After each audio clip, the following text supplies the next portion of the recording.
and it was hitting hard, keep on moving, and having a good aggression. I'm a full-time bouncer, so not only in the weekend, full-time. I understand one thing with aggression. Nobody's fearful when angry. I just love martial arts. Everybody can teach me something. Even biggest up, they can teach me how not to do it.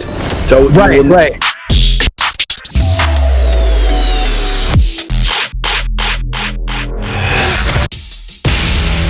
Self-defense versus sport fighting. There's definitely a difference, and in today's discussion, we'll break down the specifics with a man who truly knows how to handle real-world violence, with skills he's learned in martial arts, as an actual bouncer, and through the use of his self-defense system, Urban Combatives. So let's break things down with Urban Combatives instructor, Mr. Michiel Mulder. It's a big episode today because, yes, usually we're talking to martial arts instructors, as you guys know, and sometimes we'll do traditional, sometimes a little more contemporary. This time, I've got a guy who is not only a martial artist, but he's a combat instructor, a bouncer. Now he's an author. In fact, we're going to talk about this book, Violent Nights, which is a great read. I just told him I finished reading it over the holidays, so we got to talk about that. So, Mr. Michiel Mulder, how are you, sir? Did I get the name right? Yeah, that's typical Dutch name. It's Michiel, but it sounds. I listen to everything. Okay, nice. How are you doing, sir? Good to see you. I'm good, man. Likewise. I'm doing well. Awesome. As I mentioned, I'm a fan, man. I've checked out your site many times. I love the stuff you guys put up there. I do Krav Maga. I did traditional martial arts as well. I know a lot of Krav Maga guys probably give you a lot of shit, but at the same time, I love to learn. So I love all kinds of martial arts, and I think you feel the same way. So I'll get to you to start from the beginning, even though I've read the book. I know you're out there in the Netherlands, Amsterdam and all that, but your start in martial arts, you did like judo and jiu-jitsu early, right? So how did all that all start for you? Yeah, for me, it was a journey. Like when I was 12, I was watching, the blood sport, kickboxing, you know what I mean? And then I was like, I want to do martial arts. I don't know why. It was just in my DNA. There is even a little booklet when I was 9 years of age, and then they ask, what do you want to do later on in life? Mm-hmm. And then I say I have the plan to become a martial art teacher. So that was when I was 9. So that's not coincidental, I guess. But I started this journey purely because I needed an outlet for my energy and my aggression at the time. And then jiu-jitsu gave me a tradition that I was not able to connect with. So what do I mean? It was more traditional jiu-jitsu, right? And then I at my first competition, and then by accident I broke a nose. He hit me. Good. And it was end of my jiu-jitsu career because I was not allowed to hit.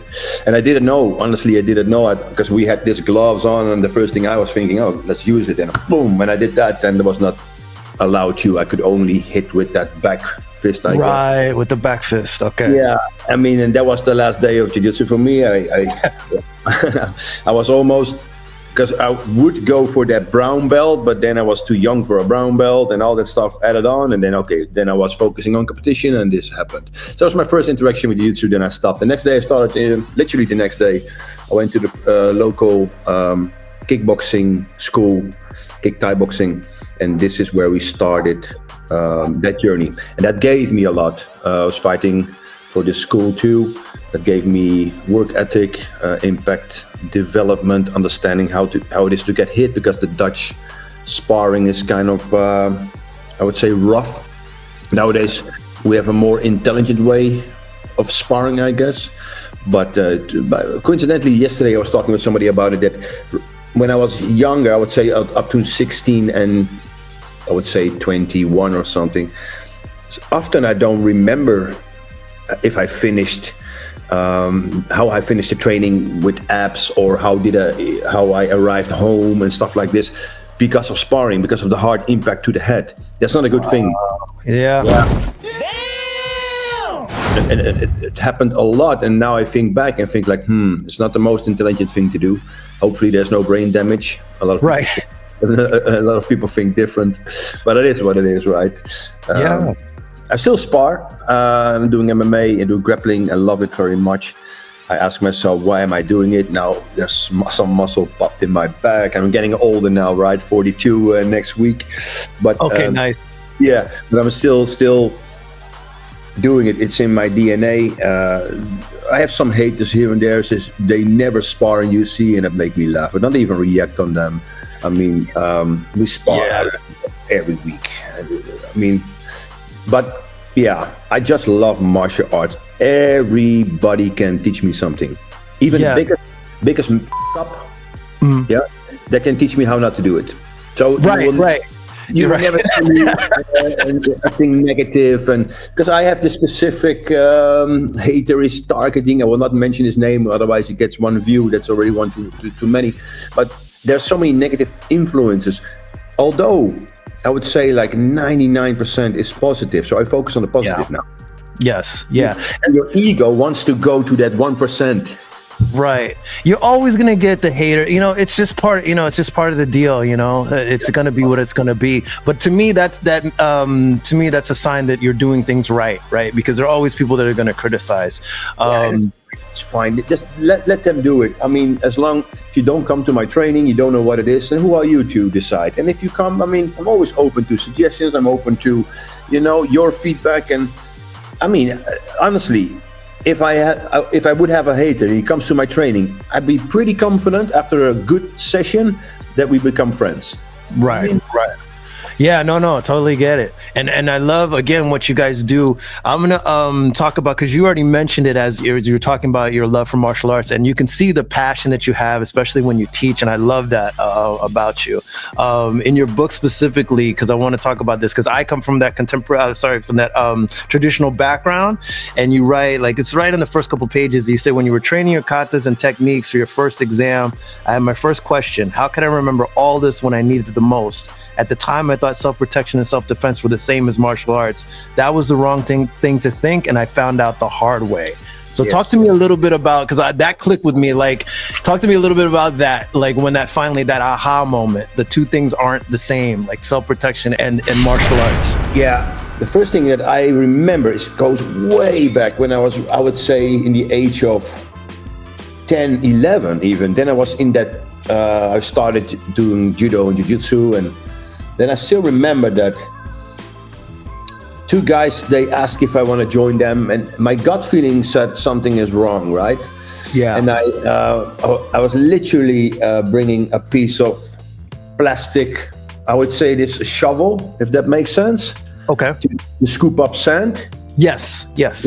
Is that a shovel, correct? Yeah, it's like, like a shovel, for sure, yeah.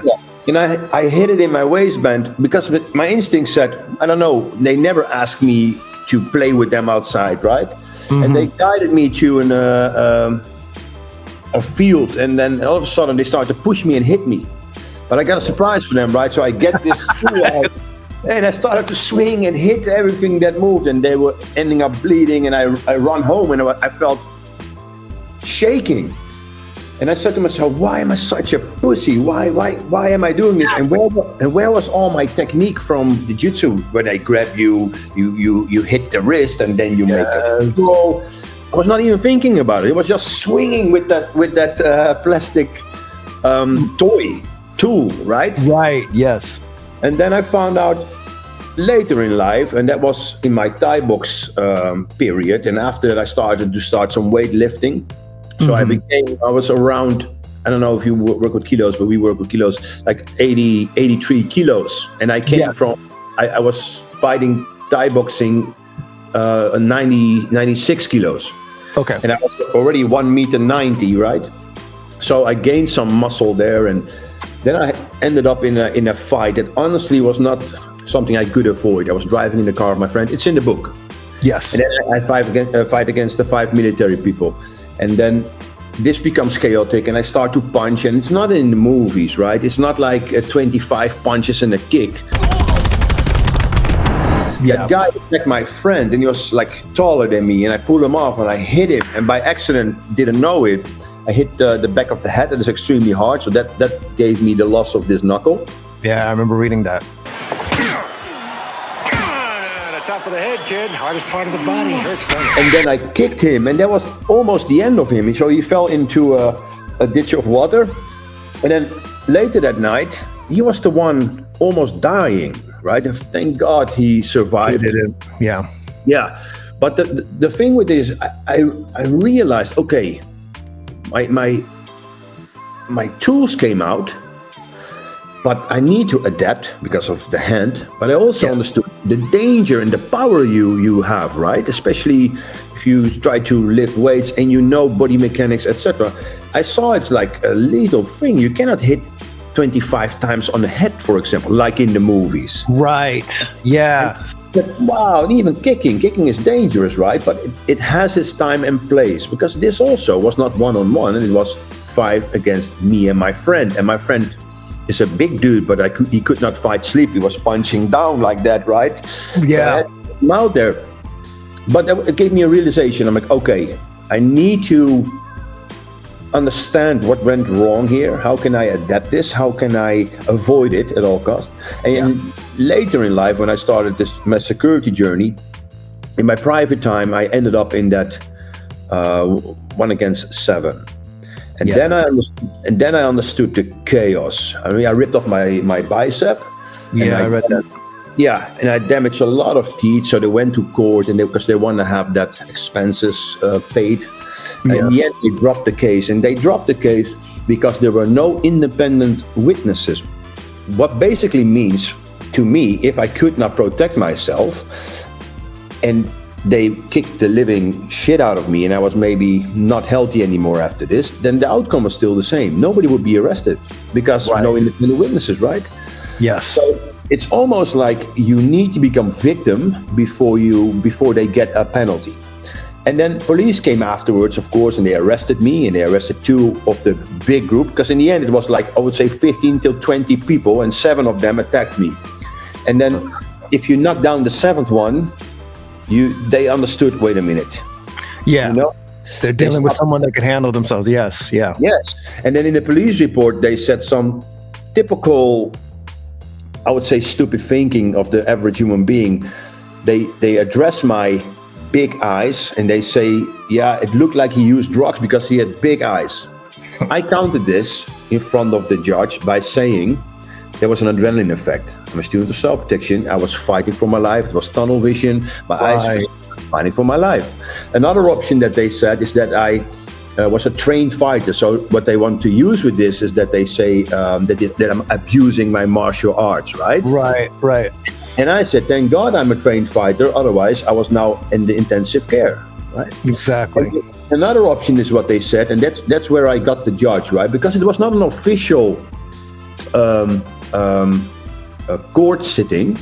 It was, they dropped the case, and then they fought against that. So they really wanted to have a case against me. And then I had to go to court to explain one more time what happened in front of them, right?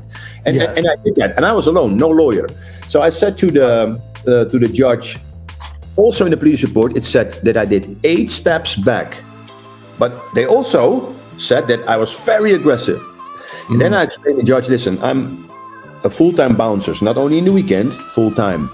I understand one thing with aggression. Nobody's fearful when angry. Yes. How can I be aggressive and going backwards? Think about it. Everybody goes forward. Right. And then he didn't say anything, but I saw him doing this. And then they dropped the case still. So they had no case, because they just want to have money for the tent, because one has a bridge in front of his teeth, the other one had damaged nerves, and all good. And they deserved it all, if you ask me. But it gave me an understanding. And then I sat down and I wrote down what worked for me. And it was hitting hard, keep on moving, and having a good aggression. Nice. That means switch on aggression. And then basically that made me look on YouTube, Googling, and then also I ended up with Lee Morrison, and I saw one of his clips, and he started to teach, and I was like, hey, this guy, he knows what he's talking about. It's connecting with you, yeah? Yeah, I was already working in security, and I understood already adrenaline, but he gave it a name, right? And that's where I started to train with him directly. I traveled all over. For years I traveled with him to seminar circuit, from France to Belgium to the UK to Germany. And now it's on this position that I earn my own spot in the self-protection. And I'm teaching all over the place now, and even this year it's going to be in the USA. So I feel very blessed. No, good. That's going to be great. I got to get out to one of your seminars, man. I'm going to back it up a little bit. You said a lot there, and I'm glad you did. What you're describing is basically kind of like, to me, again, that aha moment when, okay, all these things I've trained in for years, especially people that have trained for a long time, it's like, what really worked in a real fight? Because the real fights I've been in, it's like over like that. It's not like a Jason Bourne fight, right? It's not like, 20 guys against one guy and you're punching this guy, kicking that guy. It's never like that. It's just like you're saying, it can be that tunnel vision moment when you're just purely, honed in on one person and taking them down or whatever. It could be the opposite, your ass kick, right? It's never just going to be some stylized, you punch, I block, then I punch. That's crazy to me. You always say, I don't want to interrupt, but just it feels like a story. What happens the first 10 to 15 seconds in a match fight? Yeah. Doesn't matter what it is. If you Thai boxing, MMA, what happens, or BJJ, what happens the first 10 to 15 seconds? Not much, right? Yeah, no, they're feeling each other out. Yeah. Yeah. You tap and gloves, yeah. Exactly. What happened the first 10 to 50 seconds in a street fight? It's done already. Right. The damage is there. People are on the floor, people are maybe cracking the skull on the concrete, people are dying. You see, so it's a total different animal. So you need to train that different animal. Yes, yeah. So that's kind of where I was leading, because what you're describing is after you had that big fight, or like the 7-on-1 or however many people against you like wrote down everything that, okay, this is what worked, this is what didn't. It's almost like when Bruce Lee described in the book, like when he got beat, the whole thing with Wing Chun. It's like, okay, this is all the stylized shit didn't work. It took me too long to beat this guy, and this is why. All I keep hearing is the fight took too long. Too much tradition, too much classical mess, too many fixed positions in Wing Chun. You know everything that's wrong, so fix it. So it almost seems like you had almost that same kind of revelation, which I think is awesome. And I think that's why a lot of people, well, maybe in part, some people, especially in traditional martial arts, don't get that, and they still they're stuck in their method, like, oh, we've got to train the katas this way, but in real life, fights don't work like that. It's good to have these techniques, but you have to train where you pressure test your stuff, or else it's like, really, what are you doing, right? Yeah. And if you start a pressure test, you will see that I would say 90% from your fine motor skill or complex motor skill goes out of the window. And that's why it's funny to me to see all the curriculums and not to bash specifically Krav Maga, but they pretend to be one self-defense system in the world, blah, blah, blah. But there's, of course, good Krav Maga. There's absolutely shit Krav Maga. And because it's such a money-making machine, it's getting diluted. And in this case, I see more and more technical rubbish that I think like, okay, come to my stress test and see how this works out for you. And I will promise you that I would say 90% of what you just showed me in your curriculum will go out of the window. Now, I will also take your stress test. And I promise you the shit that I teach will come back over and over again. And it's not because my Kung Fu is better than your Kung Fu. No, it is because the limbic system of the brain takes over when there's real emotion. Gross motor skill is the thing that you are left with. Fine motor skill, hand-eye coordination goes out of the window directly. It's not possible in that mental state that makes sense.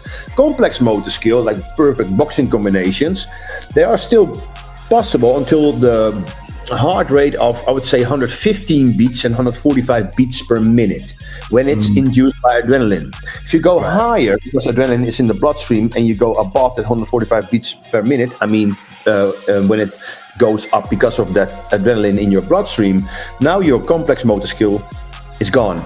Now, perfect technique becomes a haymaker style way of fighting. Now, I'm not talking about the professional fighters. They can do, because they're elite human beings. But if you look at the Conor McGregor and Khabib fight, two best fighters in the world, right? I use this example a lot, also in the book, by the way. I remember. They're so good. And then after this, real chaos starts, real emotion is involved, right? And everybody starts to hit everybody. And all of a sudden, Conor McGregor starts to hit like this. Khabib gets the push and the shove on the side. Conor McGregor gets the same. Where is your technique now then? It's gone. The two best fighters in the world are doing this. What do you think you and I will do? right? Right, exactly. Well, exertion's always part of it too. Like you get tired realistically. It's like, and that, like you're saying, that adrenaline dump, it's only good for so long. You're not going to fight, like I said, in a movie, 15 minutes. It's not happening in real life. It's not sports fight. You need to overcome the shock of adrenaline, like you explained. It drains you. And then sometimes when you're fighting and you're struggling and it does take longer than 10, 15 seconds, because I was there too, then I'm fighting for dominant position, then you get this double trap adrenaline. And now you feel like really like your legs and arms are like noodles. There's no energy left. You try to hold on and breathe and find that position. And you want to hit, but it's not in you anymore. So adrenaline first to overcome is difficult, but a double tap of adrenaline is disgusting.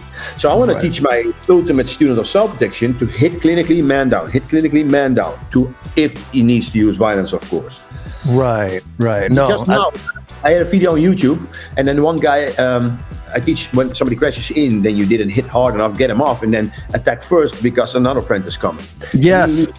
And he replied something. He said today, like, no, you should always gain control first, and then I gave him my link that I had to deal with two guys in a security job, right? Mm-hmm. One of them was threatening me with a gun. At least he said he had a gun. Right. And then I asked him, how would you use that control part if I need to deal with two? Control. You must learn control. How can I do that? Right? So control is not always available, and I would just always, if somebody's on top of me, get him off him as fast as I can, because he can also go to a weapon. Or when I'm busy with him wrestling, then I get a friend. People don't understand. They think it's MMA, but that's something else. I still think you should learn how to wrestle, to do MMA. You should do it all. Yeah. But you need to adapt it and understand multiples and weapons.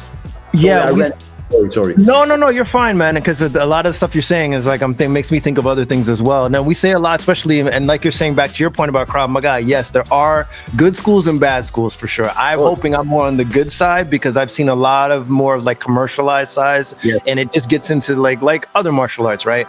But one thing we do say when we train, like you're saying, it's like, if it's 2-on-1 or multiples, it's like you've always got to account for bad guys have friends. Even if you're dealing with one may come on the scene, so you can't sit around and wait. You're taking out one guy and hopefully you're getting out of there. It's like I've seen a lot of your videos, you don't fight for ego, which is a big deal for me too. You're fighting for your life.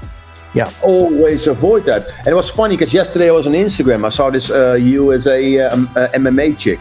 She has the audacity, right? And she means it. She says, I really think that if you are doing MMA, then I can deal with 99% of the street fights.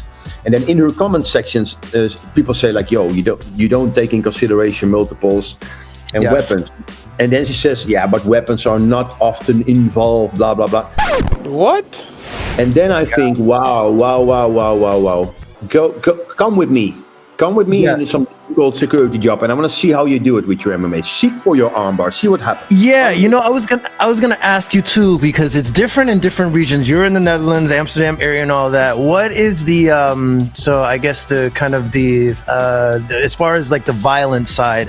Like when you go into bad neighborhoods and stuff, because out here in the US, for example, more people have firearms. They're just more available. Where you are, do you have the same kind of access, or is it limited? People, like, if they're using weapons, is it more like sharp knives and glass and all that, or are people like, okay, we got guns and we're gonna shoot you? It depends. The security job I work in is in Amsterdam West. And then there are still little street thugs with guns, absolutely, and it becomes more and more. But what you see now in the age range of 14 years and up, that they use a lot of zombie knives, machetes, young boys fighting on the central station in The Hague. They have a conflict, and all of a sudden, out of their tracksuit, they pull out this big of a knife, because they need to have that shock factor with the knife, right? You can order them from China. They come, and it has this, dangerous edges, and it looks brutal, like for zombie apocalypse, but they want to have that shock effect. But what they don't understand is that ego, often with people like this, or young kids like this, or they have a high testosterone and not the brain capacity to overthink consequences, is that they often don't back up if you show a gun or a knife like this. Because in that video on my YouTube, right? I'm not referring all the time, but I'm just giving you this example that I have to knock out the two guys. I try to de-escalate as much as I can, and it's real footage, right? Now, one of them says, get the gun, get the gun. So I was assuming one of them had a gun, or in the scooter, Yes. or in the pocket. Right. Okay. And then afterwards, and I mean a year afterwards, this is how slow my brain works, right? I was thinking, because there was no gun in the end, because police afterwards comes and they bring high colors, you know, like protection, because I said, or my colleague called and said like they were threatening with the gun, and there was no gun. So one option is that they will use that gangster style, get the gun to scare me off. But the other thing was, and that's most likely what I think, my portaphone was on my belt. And if you're a little bit slow in the brain, okay, could look like a gun. Could look like a gun on the side, yeah. Yes, because I had more people confused, like, are you wearing a gun? And I laughed, and no, it's a portaphone, right? So this is how stupid they are. They are willing to go for your weapon. Yeah, yeah. Get the gun, get the, he said to his friend, get the gun. Nu is like a street talk Netherlands bullshit, but they get the gun. Yeah, I get it. So they don't care. So if I would show a big knife, they most likely would not care. Nose over toes, what do you want? They don't want to, especially when they're with a friend, they don't want to show that they're scared. So when I use a weapon, then I would only use it to use it. So we say weapons are meant to be felt, not to be seen. And I want to have a small fruit knife style way that I pluck your eye or stab your neck in the worst case scenario, of course, and then I get gone. But I don't need a big machete because you see the difference? It's overkill. Yeah, and yes, absolutely. And there you go. Part one of my discussion with Urban Combatives instructor Michiel Mulder. Now, for anyone that may still have questions or doubts about his experience, please drop your comments below and let me know. But be here for part two because we're definitely going to go deeper on his mentorship with Lee Morrison. Also, the intention behind every shot. So everything what Lee does is with aggression, right? That's how you get that mental state and that neurological pathways in the brain that when you need to use it, it becomes that aggressive individual. Plus, we'll talk about his growing social media presence and more, so keep it locked for that. Guys, speaking of socials, you know the deal. Follow us on ours here, and everywhere. And guys, think about becoming a member because we've got more exclusive content that we're going to be putting up just for you guys. And if you like the video, give us a thumbs up, share it with your friends, and subscribe for more. It really does help me with the algorithm. Check out another video or two you guys are going to like over here. And stay safe, of course. See you guys in the next round. And as always, keep punching. Look at this one. Look at that one. Look, are you kidding me? If you had one of these in your house, you could look like a millionaire. This is Michiel from Urban Combatives, Netherlands or School of Self-Protection. This was Kung Fu Chronicles.